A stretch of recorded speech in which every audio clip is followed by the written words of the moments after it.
In 2011, researchers analyzed over 1,000 prison parole hearings and discovered that a prisoner's freedom didn't depend on the law. It depended entirely on what time the judge ate lunch. If a prisoner's case was heard at 9 a.m., they had a solid 65% chance of being granted freedom. But if that exact same case was heard at 4 p.m., right before the judges went home, their chances of freedom dropped to almost zero. The judges weren't evil. They were suffering from a biological glitch called decision fatigue. Decision fatigue isn't just about what to eat. It's the silent killer of your personal finance management, costing you lakhs in missed opportunities and tax mistakes. You burn all your cognitive energy making high-stakes decisions at your job all week. By Friday night, when you finally sit down to review your investments or plan your taxes, your brain is exactly like that exhausted judge. It just screams, "No!" So you default to the easiest option, doing nothing. You close the app and you quietly bleed money. Hi, I'm Ray, and today I'm going to show you why relying on willpower for building wealth is a terrible joke. We're going to look at two young professionals, Vivek and Nirali, who earn the exact same salary. By the end of this video, one will be drowning in tax debt and the other will be wealthy on autopilot. Let's get into it.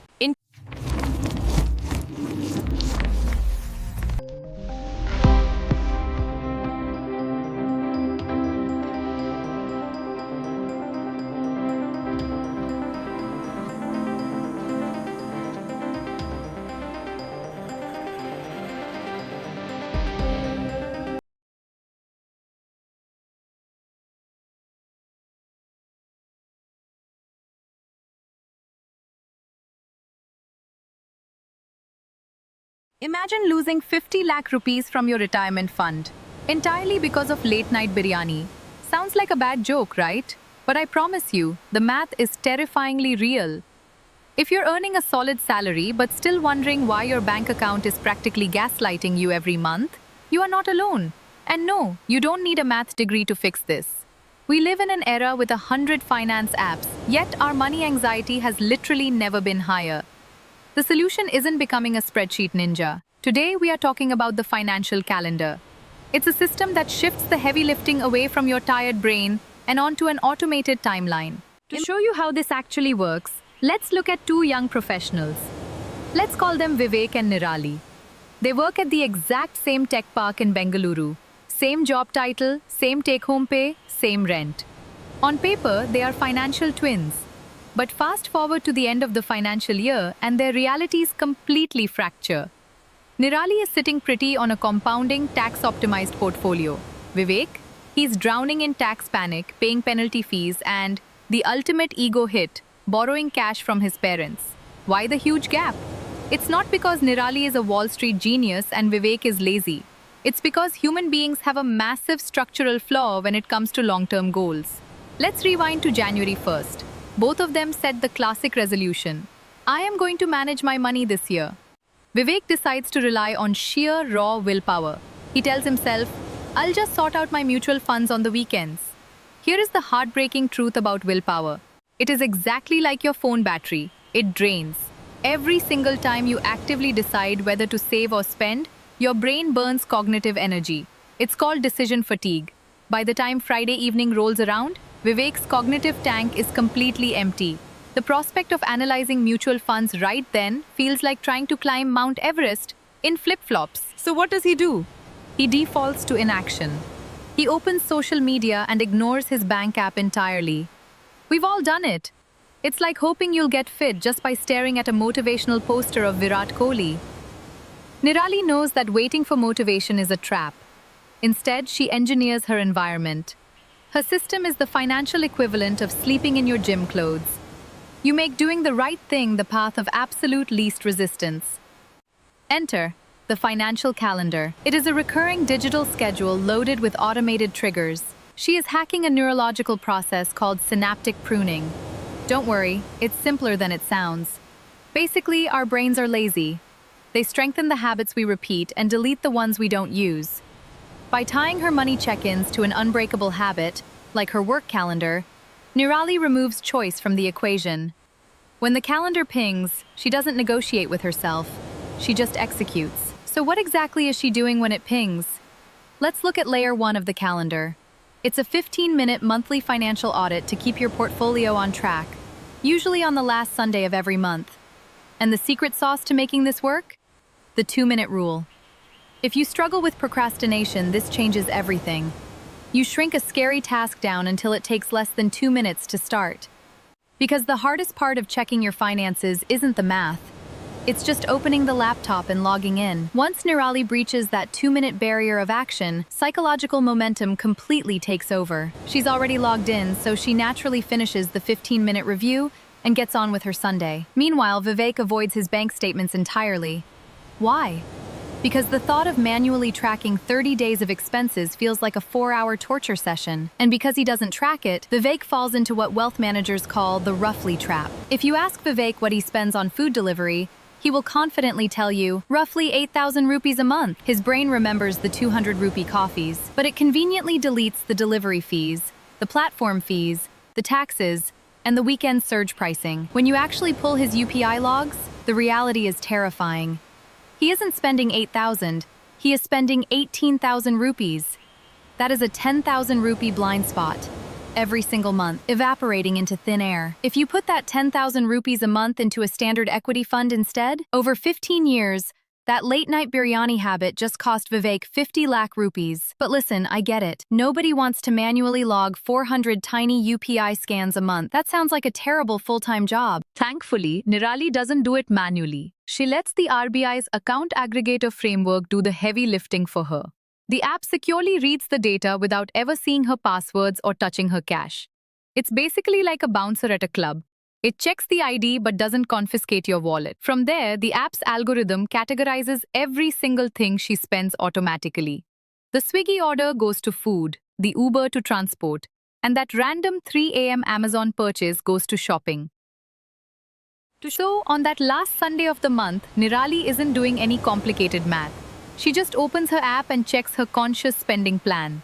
This plan simply splits her monthly income into 4 very clear buckets. The first bucket is for the boring stuff. 50 to 60% goes to fixed costs like rent, electricity, and groceries. The second bucket is the fun one. 20 to 30% is for purely guilt-free spending. Eating out, going to the movies, buying those shoes. If the money is in this bucket, you spend it without an ounce of guilt. The third bucket is small, about 5%. This is saved just for short-term emergencies. And the final bucket? A non-negotiable 10 to 15% goes directly into investing for her future. If her fun bucket is getting low, Nirali just closes the app and goes for a walk. No stress. Now that your spending is automated, let's look at the second bucket, tax planning. Specifically, maximizing your Section 80C limit using ELSS mutual funds. By doing this, she plugs all those hidden cash leaks. Her bank balance finally starts to grow. But here is the tragic plot twist of being an adult. A growing bank account makes you a prime target for the income tax department. Welcome to March, the season of sheer, unadulterated financial panic for most people. Vivek, who hasn't thought about his taxes since January, gets an aggressive email from his HR. They tell him he has 48 hours to upload his investment proofs, or they will slash a huge chunk of tax from his salary. Because he's been leaking money all year to late-night biryani, he doesn't have 1.5 lakhs saved up. You see, the government allows you to save tax, but only if you invest up to 1.5 lakh rupees in specific government-approved schemes. This is known as the Section 80C limit. If you don't invest it, the government simply takes a bigger cut of your hard-earned salary. So Vivek has to do the worst walk of shame imaginable, begging his parents for a cash loan. Desperate for a quick receipt to show HR, he dumps that borrowed cash into a terrible 5-year insurance policy. Bank agents love pushing these policies at the last minute because they get huge commissions. But they give you terrible returns. Vivek's money is now locked up for 5 long years in a product that won't even grow fast enough to beat basic inflation. Nirali, on the other hand, is completely unbothered. She's sipping her coffee in peace. Why is she so calm? Because the absolute best way to pay less tax in March is to slowly invest your money all year long. Because her financial calendar triggered a tax planning date way back in October, she spent exactly 10 minutes setting up a complete automated investment strategy using a monthly SIP of 25,000 rupees. That money channels straight into an ELSS mutual fund. ELSS stands for Equity Linked Savings Scheme. It sounds complicated, but it is simply a mutual fund that comes with a special tax saving benefit. Why choose ELSS? Because it only locks your money in for 3 years, which is much shorter than the 15 years for a traditional provident fund. And because it is invested in the stock market, it actually has the potential to grow much faster than a standard fixed deposit. By the time March arrives, Nirali has already hit her 1.5 lakh tax goal on complete autopilot. This is especially crucial now because the government's tax portals check your investments in real time against your PAN card. There is zero grace period anymore. Vivek's last-minute panic investments get flagged as a mismatch, and HR chops his paycheck anyway. Okay, so Nirali wins tax season effortlessly. But what happens to her investments when the stock market goes crazy? Say the market goes on a massive run and her risky tech stocks double in value. Suddenly, her safe, balanced portfolio is now 80% risky stocks. This is dangerous. If the market suddenly crashes, she could lose a huge chunk of her hard-earned wealth. Her calendar solves this with something called the 5-25 rule. Every quarter, her calendar reminds her to check her portfolio. If her risky stocks have grown so much that they take up 5% more of her portfolio than she originally planned, she simply sells some of those winning stocks and puts the profit into safer, stable investments. I know what you're thinking. Why on earth would I sell the stocks that are making me rich? It feels completely wrong, like jumping out of a speeding sports car to get into a boring minivan. But smart investing isn't just about maximizing returns. It's about protecting yourself from a total wipeout when the market drops. This system forces you to lock in your profits and takes emotional greed out of the equation entirely. By April, Nirali's net worth is safely up. No stress, no complicated spreadsheets, no panic.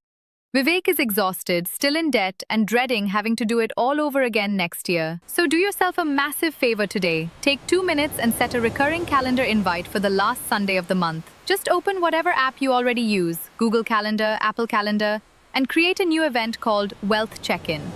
Set it to repeat every single month. You can even paste the link to your investment app right in the description, so everything is just one click away. Let a simple digital calendar carry the weight so you can actually enjoy your freedom. Catch you next time. Before decision fatigue kicks in, like and subscribe so you don't miss our next financial planning guide, because hitting that goal is easier when you're organized. Confess your biggest money leak in the comments. No judgment here. Then share this with a friend who desperately needs a financial calendar, and I'll catch you next time.